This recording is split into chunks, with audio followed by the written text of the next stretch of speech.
अस्सलामुअलैकुम एवरीवन, मैं हूँ रेशमा। मैं वेलकम करती हूँ आपका तम्मोज़ किचन में। फ्रेंड्स, आज हम बनाएंगे झींगा मसाला, चाहे फिर झींगे का सालन भी बोल सकते हो। इसे बहुत ही टेस्टफुल बनता है। फ्रेंड्स, ज़रूर ट्राई करिए। अगर पसंद आए तो प्लीज़ लाइक, शेयर और आपके अपने चैनल तम्मोज़ किचन को सब्सक्राइब ज़रूर करिए। तो चलिए फ्रेंड्स, देख लेते हैं हमने इसे बनाया कैसे है। यहाँ पर हमने लिए थे आधा किलो झींगे। इसे हमने अच्छे से धोकर साफ़ कर लिए हैं और झींगे के अंदर जो एक रस्सी टाइप निकलता है ना फ्रेंड्स, एक धागा रहता है, वो भी निकाल लिए हैं। अब इसका मसाला बना लेते हैं। 3 हरी मिर्चें डालेंगे मिक्सी की जार में, 1 इंच डालेंगे अदरक का टुकड़ा और 8 से 10 लहसुन की कलियाँ डाल देंगे और डंठल के साथ में डालेंगे 1 मुट्ठी हरा धनिया। फिर इसमें एक छोटी साइज़ की प्याज डाल देंगे, ज़्यादा बड़ी नहीं है और ज़्यादा छोटी भी नहीं है। इसे हमने अच्छे से पीसकर साइड में रख दिए। हरा मसाला हमारा तैयार है। हमने कढ़ाई में डाले हैं बड़े चम्मच से 1 चम्मच तेल, 1/4 कप जितना तेल है।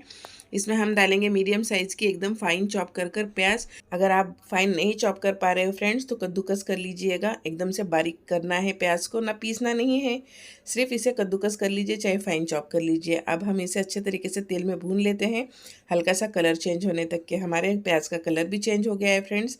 अब हम इसमें डाल देंगे 1/4 टीस्पून हल्दी पाउडर डालेंगे और 1/4 टीस्पून से कम डालेंगे हींग। हींग अगर स्ट्रांग है तो थोड़ा कम डाल दीजिएगा। अच्छे तरीके से हम इसे फिर भून लेंगे फ्रेंड्स। हल्दी और हींग का फ्लेवर बहुत अच्छा आता है झींगे में, एक बार ज़रूर ट्राई करिएगा। अच्छे तरीके से हम इसे भून लेंगे चम्मच चलाते हुए।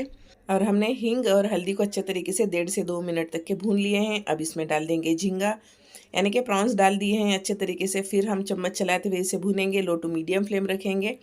जैसे ही हम इसमें प्रॉन्स डालेंगे और चम्मच चलाते हुए इसे भूनने लगेंगे ना फ्रेंड्स, 2 से 3 मिनट में इसका पानी रिलीज़ होना स्टार्ट हो जाता है फ्रेंड्स।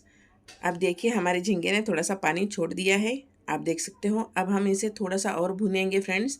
फ्लेम को थोड़ा सा मैं हाई कर दूंगी, यानी कि मीडियम फ्लेम पे हम अब इसे भूनेंगे। हमने लो टू मीडियम फ्लेम पे पहले इसे पकाया है, अब हम इसे मीडियम फ्लेम पे। अब हम इसमें डाल देंगे जो हमने हरा मसाला पीस कर रखे हैं। फिर से हम इसे हल्के हाथों से चम्मच चलाते हुए मिला लेंगे फ्रेंड्स। हमारे झींगे अच्छे तरीके से मसाले में पहले भून गए हैं।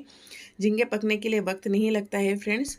हरा मसाला डालकर हमने 2 से 3 मिनट तक के मीडियम फ्लेम पे इसे भून लिए हैं। अब इसमें डाल देंगे 1 टीस्पून रेड चिली पाउडर।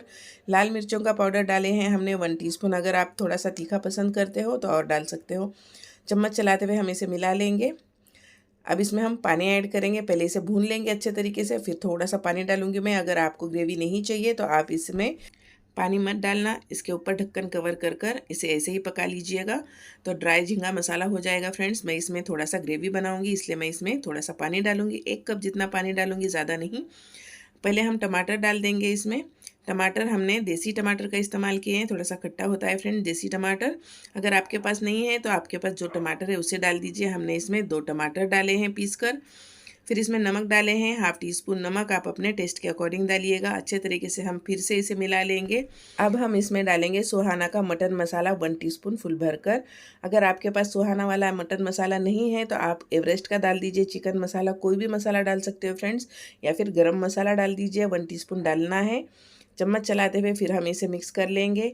अब इसमें पानी डालूंगी मैं, थोड़ा सा डाल रही 1/4 कप जितना, और थोड़ा सा मैं डाल दूंगी, यानी मैं पहले ही बताई थी हम इसमें 1 कप जितना पानी डालेंगे। मुझे थोड़ी सी ग्रेवी चाहिए। इसे हम ज्वार की रोटी के साथ में सर्व करेंगे फ्रेंड्स। इसे ज्वार की रोटी, चपाती, चाहे चावल की रोटी के साथ में खाइए, चाहे चावल के साथ में खाइए, बहुत ही टेस्टफुल बनता है फ्रेंड्स। इसे हम ढक्कन कवर कर 3 से 4 मिनट के लिए धीमी आंच पे पकने के लिए छोड़ देंगे। लो फ्लेम पे हमने इसे 4 मिनट पका लिए हैं। अब हम ढक्कन हटा देते हैं, एक बार मिक्स करेंगे और सर्व करेंगे। इसे मैं आपको सर्व कर बता देती हूँ। माशाल्लाह बहुत ही टेस्टफुल बना था। इसे ज़रूर ट्राई करिएगा फ्रेंड्स, इंशाल्लाह इसका टेस्ट आपको, आपके फैमिली में सभी को पसंद आएगा। रेसिपी ज़रूर ट्राई करिए फ्रेंड्स। इंशाल्लाह कल फिर मैं मिलूंगी एक नई रेसिपी के साथ। अपना ख्याल रखिए, सेफ रहिए, अल्लाह हाफिज़। अपनी दुआओं में याद रखिएगा। Thank you for watching.